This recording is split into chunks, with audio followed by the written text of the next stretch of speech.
Bismillahirrahmanirrahim. Assalamualaikum warahmatullahi wabarakatuh. Jumpa lagi di channel aku YouTube Motor Aku Bulan Marik. So episod pada kali ini berkenaan dengan TZM Cik Nasir. Aku teruskan lagi kerja-kerja pemasangan bearing, full set bearing pada crankcase ni. Itu bearing yang aku tunjukkan video sebelum ni, bearing jenama FAG. Dia ada 7 dan juga 2 needle bearing. So ada 9 biji lah. So sebelum aku pasang, aku tunjukkan sikit kondisi crankcase ni. Okay, ni crankcase lama lah. Jadi nampak lah buruk sikit kan, tu biasalah. Dan yang apa orang cakap, kesan lama lah, kesan lama. Nampak tak? Dekat bahagian crankshaft ni, bearing crankshaft ni, dia ada kesan 4 ketukan. 1, 2, 3, 4. Jadi mungkinlah yang komen lama ni dia dah ketuk. Bila dia letak bearing, dia ketuk tu supaya nak bagi lebih fit lah, lebih fit dia punya bearing. Tapi itulah, bila dah sekarang ni nak tukar bearing baru, risau juga kan. Benda dah ketuk-ketuk macam ni yang kita risau ni. Okey, tapi bila aku test crankcase ni dengan rumah bearing, tak adalah longgar sangat, tak adalah dia terjelus ke dalam, masih lagi fit lagi lah. Tapi tak apa, aku akan letak juga gam Loctite ni. Dia bukan gam ni, dia retaining compound. Dia akan berada di celah-celah bearing tu supaya bearing tu akan lebih fit lah. Tapi senang cerita, bahasanya gam lah. Kita akan letakkan di sekitar bearing ni supaya bearing ni bila dia crank retaining compound tu, dia akan lebih grip dan dia benda tu tahan panas. Tadi isu lah, memang benda tu khas dibuat untuk bahagian bearing. Kalau bearing ni tekan tenggelam masuk dalam, ya, rumah bearing dah bermasalah. Tapi yang ni dia belum boleh masuk dalam lagi, tak adalah bermasalah teruk lah kan. Cuma dia ada kesan tu lah, kesan ketukan. Ini pun sama, kesan ketukan 1, 2, 3, 4 supaya mungkinlah dulu dia nak bagi bearing tu tak lari pada kedudukan dia. Okey, lainnya dari segi dinding ni rasanya tak ada apa masalah lah. Sikit-sikit tu tak apa, kita boleh letak ganggas sikit lah. Dan rumah bearing sprocket ni pun tak ada apa masalah lah. Okey, kalau tengok dia punya condition pun masih lagi tak bolos lah. Boleh lagi rumah bearing tu diguna pakai. Rumah bearing ni yang paling penting crankshaft dengan sprocket je. Yang lain tu pada aku bukan tak penting, dia just pegang saja. Yang paling penting bahagian crankshaft dan juga sprocket. Alright geng, so macam biasalah, aku akan gunakan torch api ni, panaskan crankcase. Okey, plier muncung untuk aku pegang bearing masuk, dan hammer serta crank installer ni, jika berlaku ada masalah tak berapa masuk fit, aku akan ketuk lah. Tapi harap dia masuk dengan mudah lah. Tapi kena standby juga, supaya kalau tak masuk kita boleh ketuk dengan kemas. Aku akan panaskan dulu crankcase ni. Biasanya tak lari lah 5 minit supaya crankcase ni dia betul-betul panas. Dan bearing bila dia dah panas, dia punya crankcase ni, bearing senang masuk lah, pasal dia punya crankcase sudah kembang. Jadi bila ada bearing, dia akan masuk lebih mudah. Dan bila crankcase ni dia sejuk semula, dia akan gigit dia punya bearing.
bearing bahagian sini aku dah selesai pasang. Alhamdulillah cantik. Cuma di dekat gearbox tadi dia ada sangkut tersikit, jadi aku kena ketuk sikit lah. Itu biasalah tu. Sebab tu aku dah standby awal-awal. Jadi aku nak buat yang sebelah sini pula. Okay, so stay tune.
Alhamdulillah semua bearing aku dah pasang.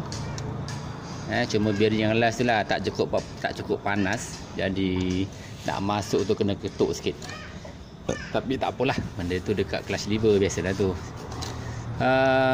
itulah perkongsian aku berkenaan dengan pemasangan bearing TZM Encik Nasir ni. Nak pegang memang panas babe. Aku tak nak bercadang nak simbah air, biar je pasal aku letak minyak. Biar dia akan sejuk sendiri. Biar dia sejuk sendiri.